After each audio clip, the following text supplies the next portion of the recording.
Good afternoon and happy January 30th. My name is Patrick. I live here. I feel very fortunate. I live here in the Canadian Rockies, and it's a windy day, but it's a fairly warm day. Lovely view of Cascade Mountain behind me. I'm not really anyone important whatsoever. I have worked for years as a tour guide, so I've had the chance to travel across Canada and around the world. But I felt like I needed to make a sort of video response or comment to the protests that showed up in Ottawa, in the nation's capital, yesterday and have made news around the world.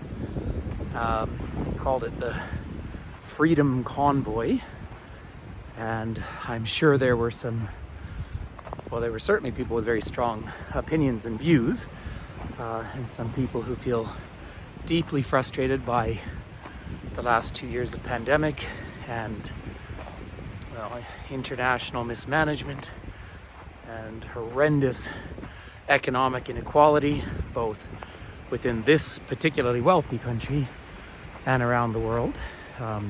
This one was spurred on by the fact that there is a vaccine mandate for all truckers, and of course a huge amount of trade goes across the Canada-US border.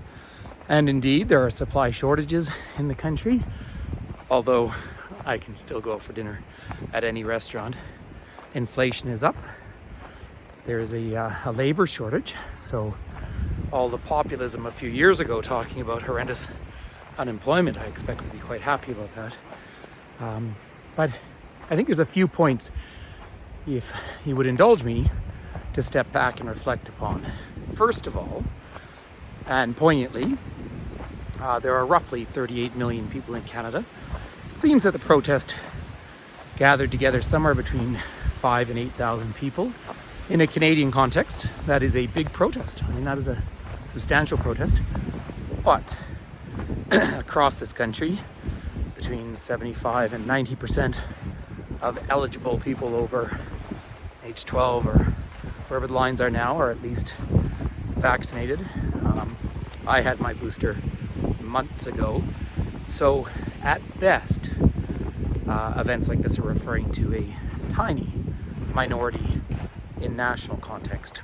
But I also want to step back and say, for those roughly somewhere between 10 and 20% of people who drive supply trucks and do a great deal for the economy of this country, and not just the economy, I mean the basic services. Canada is indeed the most trade-oriented of the G8 nations, G8 countries. So I want to thank them for their hard work through the pandemic, just like the many, many workers who risked their lives in hospitals, particularly before there were vaccines. We have lost something like 31,000 Canadians to COVID. In the UK, 150,000. These are only the official count. These aren't everything else. And the United States is up over 900,000 deaths. 5.5–6 million people worldwide have now been registered as dying from the pandemic. And if you can imagine how statistics work in countries where I lived in Peru for a while, I love Peru, but I don't expect their statistics are necessarily right on. Many people would have died at home. Here in this country, one of our great achievements was nationalizing healthcare, and therefore the statistics are pretty good. I mean, we have a national system. Well, it's provincially run, but a national system. But just coming back to the point of the protest at the beginning. So a mandate was brought in that truckers would need to be vaccinated to cross the border. And again, the vast overwhelming majority are. You think governments win power with under 50% of the vote, yet 80 to 90% of these hardworking fellow Canadians are vaccinated. So again, it's a small minority. And for whatever reason, people have vaccine hesitancy, and I think that is worth talking about briefly. But also the United States, our biggest trading partner, has the same rules. So the protest is superfluous at best, except as a venting of anger, because changing the Canadian rules won't actually change the scenario of trade. And I think that's important to acknowledge in its own way. But stepping back from it, and I think what has motivated me to make this video. Indeed, I was actually out cross-country skiing earlier today, just trying to quietly listen to music and enjoy the mountains around here. But it just kept playing over my head because of the images that have shown up again and again and again. Actual photographs from Ottawa. Now one has to filter through the untruths. For example, images of the Raptors winning the NBA championship with the hundreds of thousands of people out in the streets in Toronto. That's not the protest in Ottawa on January 29th in the middle of winter in Canada. But there were people clearly there, dancing on the tomb of the unknown soldier, hanging things off the statue of Terry Fox, a true Canadian hero. But most significantly were the Confederate flags. And keep in mind, we're in Canada here. I mean, it's not even our debate, but indisputably, that was a flag that stood for enslavement and all sorts of things. And the most shocking and just disgusting and troubling issue are the swastikas and the Nazi flags. Keep in mind, we just had Holocaust Memorial Day. Canada has been busy struggling with its legacy of genocide in this country that we should be out protesting about, that we should be out talking about. So when I step back, there's a pretty simple rule of thumb. If you are at a protest, making some point that you feel is a good point, look to your left and then look to your right, and if you see someone holding a swastika, a Nazi flag, you may have just made the wrong choice. And then if you don't say something to that person, then you are actually statistically culpable. You are actually then counted in, or they are counted in with you. Perhaps you went to talk about your interpretation of freedom. You clearly weren't talking about responsibility. You were talking about your interpretation of freedom. But nevertheless, once it gets usurped by so-called white nationalists, extremist whatevers who advocate for genocide or racial superiority, you have now already gone from a tiny percentage of this country, perhaps 10-15%, who somehow don't want to don't buy into the logic of it. You are now in a tiny 1% of people who may try and hide under freedom of speech, but it's not freedom of speech. Are there two sides to the argument of whether the earth is round or flat? There isn't. There's no two sides to that. We've seen this manipulation with the climate change debates. And so I feel that some of us who have, however small a voice, can stand up and start to speak on behalf of the rest of us who actually do accept science. I, just like all of those protesters there, am not a medical doctor. However, I have some very dear friends and family members who are medical doctors, who are medical researchers, and they are, I guess I probably couldn't say universally, but almost universally pro-vaccine. And they're certainly not pro so-called white nationalism or Nazism, and these are the parallels that are being drawn. And the fact that historically in this country we have had two main political parties, the Conservative Party of Canada, Sir John A. Macdonald's party, and the Liberal Party, the natural governing party.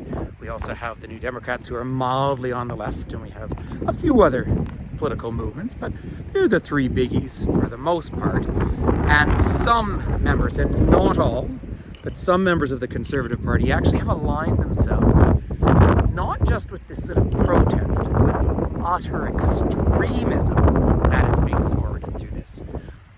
I was in Toronto in September, and there was a big People's Party protest. Now, they have won no seats in our parliamentary democracy. Let me come back to that. They've won no seats in our parliamentary democracy. Yet they managed to a few thousand people walking down the streets. It's on this YouTube channel, and saying everything from anti-choice to where's the flu to take ivermectin horse medicine or something as a cure. So there is that. There's always going to be that fringe, and that's fine if they want to walk down the street, I suppose, and say that. But they deserve to be received with the same resistance that you receive someone who believes either in the flat earth or the same person who does not stand up against the person carrying the Nazi flag. Yeah, I would expect most of those people, because many of them had Canadian flags, many of them upside down, but holding them and saying they're patriots for freedom. Well, but the most predominant flag that I've seen of these protests, and you see it around here in Alberta from time to time, is an F blank blank blank Trudeau. Now, the Prime Minister of Canada is Justin Trudeau. He is the leader of the Liberal Party. I feel as though I need to explain this to my fellow Canadians, and I feel badly. Again, the overwhelming majority of Canadians know this, but for those on the fringe, we do not elect a president in this country. We do technically have a monarch, but in the functioning democracy of what is Canada, so this large amorphous country, the Prime Minister is simply the head of the political party with the most seats in a first-past-the-post democratic system. He is no more a tyrannical dictator than, well, any other leader of a balanced civil society. Lockdowns are not federally mandated, borders are. Lockdowns, health service are provincially mandated. So I live in the province of Alberta. Our province has been quite slow to address the issues and has reacted rather than proactively, reactively, when the hospitals have overflowed. Our Premier has recently said, we're going to end lockdowns soon. However, there are actually more people with COVID in our hospitals now than at any other time of the pandemic. And so we've been sucked in to this very unhealthy world of populist rhetoric and really dangerous media. When people say, do your own research, go and actually talk to a genuine medical researcher. Here in Banff, we have sports medicine research, Banff Sports Medicine, and when I talk to people who work there, they will look at cases of 10,000 people. Now, have the vaccines been studied that long? Of course they haven't. But then nobody's came onto the world 2 years ago, probably slightly more. Sorry, it's very windy out here, but it's a beautiful day. Came onto the world, and we know it's killed millions of people. We know it's an awful way to die. There seem to be a lot of suggestions along COVID. And this, incidentally, is actually pandemic light. The final death rate as a percentage will probably end up somewhere around 0.75, 0.8% of people who fall ill. That drops precipitously once you're vaccinated. Now, is there a huge long-term effect of vaccines? Probably. Well, actually, I shouldn't say that. I don't know. Is there a huge long-term effect to eating hot dogs every day? Absolutely. It was actually a dear friend of mine pointed out that every anti-vaccination person in his life were the same ones back in school days who were the ones who did all the drugs and put those things in their body. Now that's not everyone. Is there some broader debate that COVID affects older people rather than younger people? Well, it did, but because we didn't make a concerted international effort or an effective one to stamp out the pandemic across the world, we will see variant after variant after variant. And if you go, and it's very easy in this country to do the statistics on healthcare because we have public health systems in each province. Now, we don't have the most efficient system. There's always problems. But I must say, as a Canadian, I feel like my health system has my back for the most part. Right? Something goes wrong, I will be treated. Now, I've been very careful not to be injured during all of this because the hospitals are teetering on full all the time.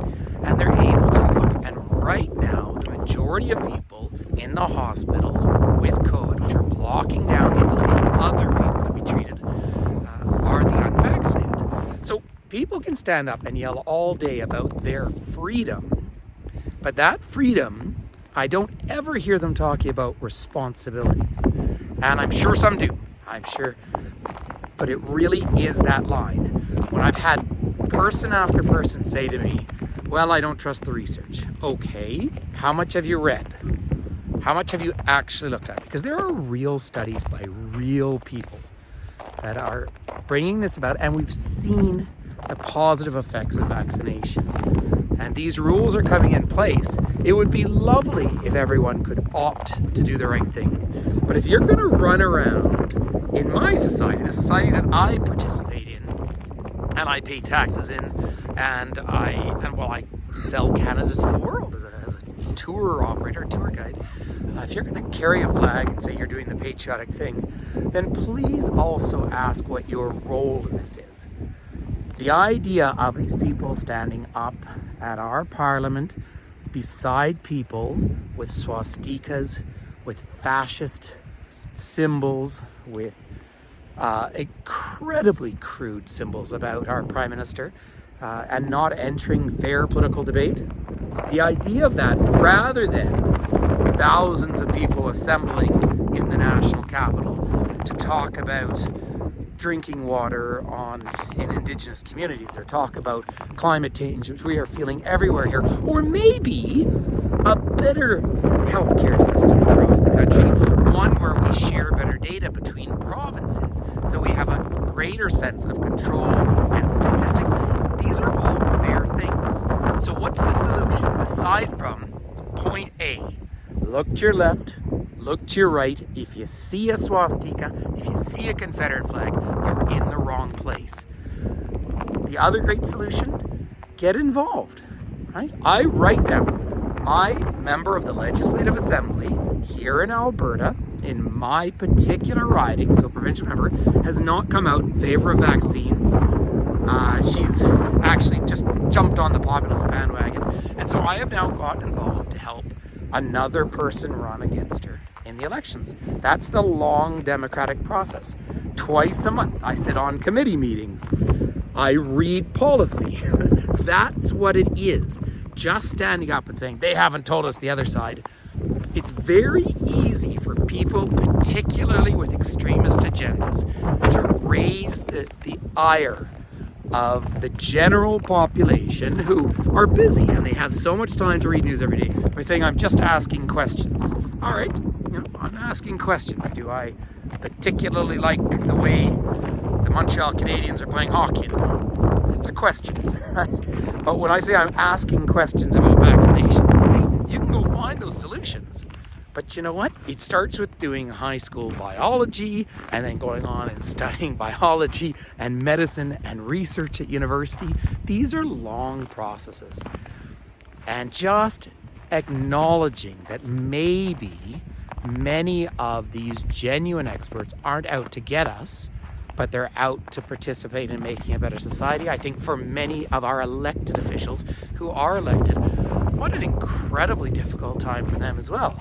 And it's so interesting because and I don't want to talk about other places too much, but you watch the populist regimes, the Boris Johnson over there in the UK, and of course the previous one in the States. Let's remember when Donald Trump said, there's 15 and it'll be gone in no time, right? So we have had, say 30,000 deaths in Canada, probably a few more, but roughly that. And Canada's 10% of the American population. So add a zero. So if you're comparing apples to apples, Canada's lost 300,000 people in American terms. The US has lost over 900,000, and that's what's been counted because, of course, a lot of people don't have health insurance down there. So if you think about those sheer numbers, that is more people in really less than 2 years than died in both World War I, World War II, and Vietnam. That's what a pandemic looks like.